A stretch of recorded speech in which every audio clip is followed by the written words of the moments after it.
Hi everyone, my name is Mixby and I'm going to be talking about a bullying situation and its resolution. So in 2023, the National Bullying Prevention Center reported that in the United States, more than 20% of students report being bullied. In today's classroom, bullying is an increasing problem throughout the grade levels. It happens at all socioeconomic levels and with all diversity groups. So I just want to describe a situation that occurred in one of my classrooms recently. I just finished my 4th month-long subbing position this year. And so I'm just really grateful to get to spend that much time with students, and I look forward to being a full-time teacher.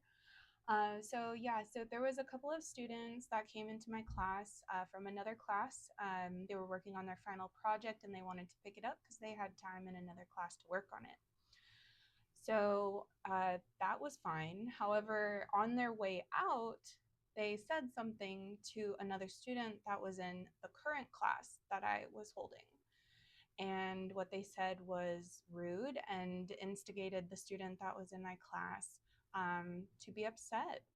And the student stood up, and I walked over to just put myself in between the space to try and diffuse it.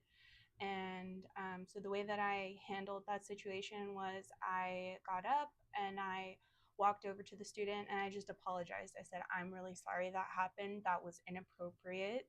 And I will be talking to them shortly, but I just want to check in with you. What can I do as your teacher to make sure that you feel safe and that what can I do to make justice happen, essentially?" And the student said that she wanted us to close our doors, and we have like the lock block on the door, so she wanted it closed. And so I was like, absolutely, we can do that. So I pulled the lock block in, and that way like no one would be able to come into our classroom without knocking and me opening the door for them. So that was the way that I handled that situation. And we have not, and I did, of course, talk to the other student later, talking about like, that was inappropriate. Why did that happen? What are we going to do to make sure that does not happen again? And they're going to lose privileges. Like, how can I allow them to come into my classroom and get extra time to work on their project if they're going to use it inappropriately like that? And I think it was just an impulsive bad decision, and I think that the students realized that. And I believe in giving students another chance after we've had a conversation about the behavior that is unwanted. If it does become a repeated behavior, there will be further conversations. Maybe parents will be involved. I tend to connect with parents, especially for long-term positions. I did call some parents this year after being with students for a month and doing their grades. Um, Anyways, to wrap up here, so yeah, checked in with both students, addressed the situation.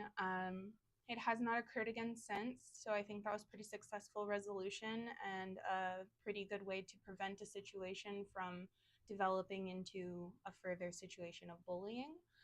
And so previously, so the last question was, how do you create and maintain a safe environment in your classroom for all students?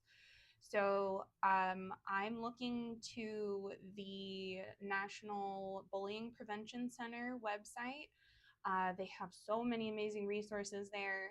Um, and I would use, they have curriculum for the entire school year on there. So I would definitely incorporate a number of those lessons that they offer into my social emotional learning lessons, into my morning warm-ups. I think they have a lot of good information that allows me to ask discussion questions from, and give the students opportunities to role play solutions.